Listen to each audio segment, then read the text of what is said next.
देश में जैसे जैसे डिजिटल पेमेंट को बढ़ावा मिल रहा है, वैसे वैसे साइबर क्राइम भी लगातार बढ़ रहा है। इसी कड़ी में सोनीपत साइबर थाना पुलिस ने फेक ऐप के जरिए लोगों से लाखों की ठगी करने वाले बड़े गिरोह का पर्दाफाश किया है, जो कर्नाटक में बैठकर उत्तर भारत के कई राज्यों में करीब 500 से ज्यादा लोगों को अपना शिकार बना चुके हैं। पुलिस ने इन साइबर ठगों को बेंगलुरु के पॉश इलाके में बने एक घर से गिरफ्तार किया है, जिन्हें कोर्ट में पेशी के बाद 10 दिन की रिमांड पर लिया गया है।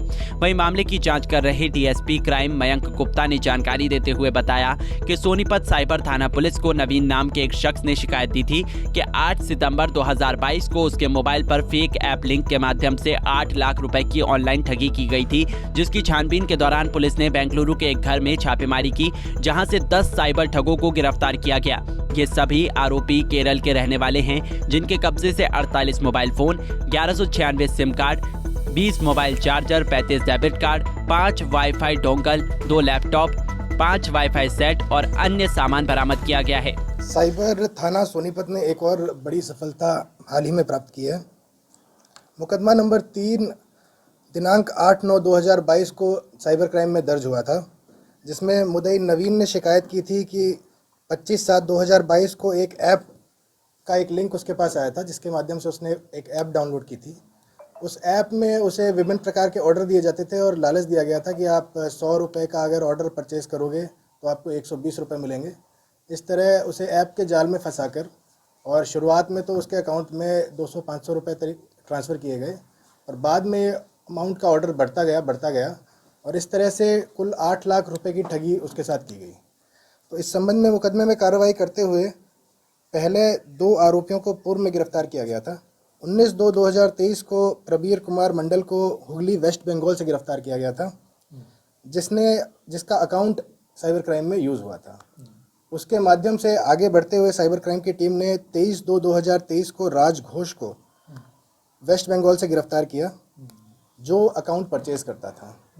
इसी पे और टेक्निकल एनालिसिस करते हुए और इनके फर्दर जो साइबर क्राइम में इन्वॉल्व चेन को ब्रेक करते हुए आगे पता लगा कि बेंगलोर में इस तरह से बड़े स्तर पर साइबर क्राइम को अंजाम दिया जा रहा है और वहाँ पर एक किराए के मकान में रहकर काफ़ी लोग इन वारदातों को अंजाम दे रहे हैं। तो इस सूचना के आधार पे उन पे रेड की गई और उस मकान से 10 आरोपियों को अब वर्तमान में गिरफ्तार किया गया है।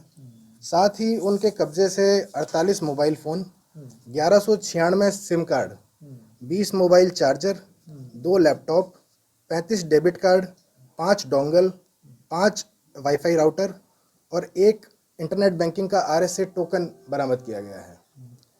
इन जो ये 10 आरोपी हैं, इनके ऊपर भी और भी अभी अन्य लोग हैं, जिनको आगामी तफ्तीश में जिनके संबंध में डेटा इकट्ठा करके उन्हें भी निकट भविष्य में गिरफ्तार किया। वही डीएसपी क्राइम मयंक गुप्ता ने ये भी कहा कि पकड़े गए आरोपियों में से 2 लोग BSc और बाकी 8 आरोपी 12वीं पास है, जो कमीशन के बेस पर ऑनलाइन ठगी का काम किया करते थे। उन्होंने कहा कि इस गिरोह में और भी कई आरोपी शामिल हैं, जिनकी पहचान को लेकर गिरफ्तार आरोपियों से पूछताछ की जा रही है।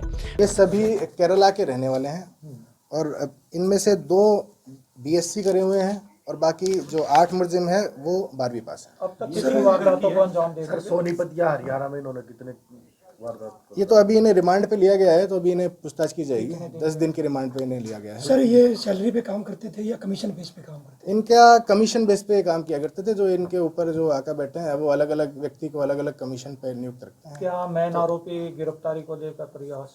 ये जो साइबर क्राइम में जो आरोपी हैं, एक्चुअली इसमें कोई एक मुख्य आरोपी नहीं होता, पूरी आरोपियों की एक चेन होती है।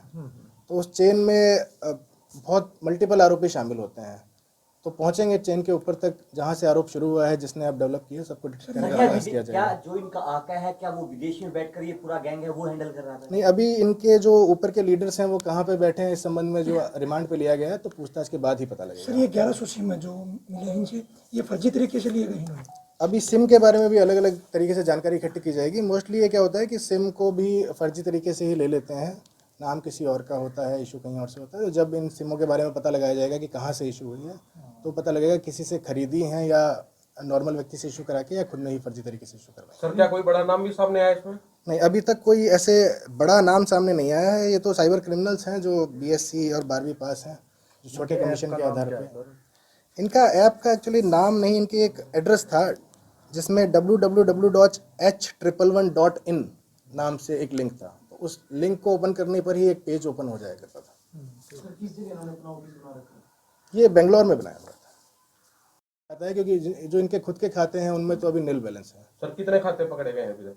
खातों का भी विश्लेषण चल रहा कोई है। इन्होंने बताया सर अब तक कि इन्होंने कोई बड़ी वारदात जो की है? वारदात तो इनका रूटीन ही वारदात करना है। तो अगर अमाउंट इन्होंने कितने लोगों को अपना जैसे जो ये वाला मामला था जिसमें 8 लाख रुपए की ठगी हुई थी, तो उसमें इन्होंने कहा है कि इनका शेयर लगभग 3.5 लाख रुपए था, जो ये 10 लोग हैं। वैसे कितने लोगों को अपना शिकार बना चुके होंगे? अब ये तक तो कुछ प्रथम पूछताछ में सामने आया। प्रथम पूछताछ में तो इनके पास भी एक्चुअली इन्होंने इतने ज़्यादा लोगों को शिकार बनाया है कि एग्जैक्ट नंबर तो इनके पास भी नहीं है। तो ये कोई डाटा रिकॉर्ड कुछ रखते नहीं है? डाटा रिकॉर्ड अभी इनके मोबाइल का और डिवाइसेस का अध्ययन किया जाएगा तो हम फिर एस्टिमेट बता पाएंगे, पर अभी हम रफ आइडिया लगा सकते हैं कि आराम से 500 से ऊपर लोगों को इन्होंने शिकार बना दिया। फिलहाल पकड़े गए आरोपियों से पुलिस गहनता से पूछताछ कर रही है ताकि इनके सरगना तक पहुंचा जा सके। अब देखना होगा कि पूछताछ में आगे क्या कुछ निकलकर सामने आता है। सोनीपत से सनी मलिक, पंजाब केसरी टीवी। हमसे जुड़े रहने के लिए हमारे YouTube चैनल को सब्सक्राइब करें और नई वीडियो की नोटिफिकेशन के लिए बेल आइकॉन को दबाएं। अगर आप ये वीडियो Facebook पर देख रहे हैं तो लाइक जरूर करें और ज्यादा से ज्यादा शेयर करें। धन्यवाद।